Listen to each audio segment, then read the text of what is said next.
We see what's perhaps a little bit of reprieve for the peso, but it was a record move versus the dollar yesterday, versus the euro. How much? Which emerging markets are you most concerned about? And is it really valid concern? Yeah, I'm quite concerned depending on how the policy making by the new administration flows. There are a lot of things to choose from. As we discussed earlier, it could be a Keynesian stimulus. But there is also a possibility that they go very seriously early on the policies for tariffs on imports from Mexico and China, and the possibility of tearing up trade agreements. If you coupled that with the moves towards mass deportations of illegal or perceived illegal immigrants, then you could end up with quite a nasty recession that would particularly hit the trade with emerging markets.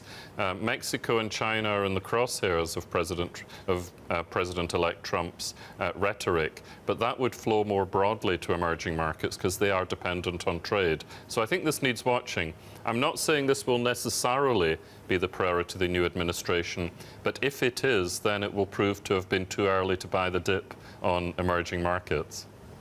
Jim, one of the concerns over the last few months and years has been emerging markets with big current account deficits. We've looked at what's happened in South Africa. There are political concerns there as well. We've looked at what's happened in Turkey, political concerns there too. Does that still apply, given the conversation we had back about the Fed and what the Fed is going to do next and your expectations for inflation and where the Fed has to go? With full employment here, the Fed may have to hike harder, and that could be negative for these countries. Yes, it could be negative, but if the Fed has to hike harder, that could also mean that commodities are running well, which would be a positive, particularly for South Africa and for the South American countries.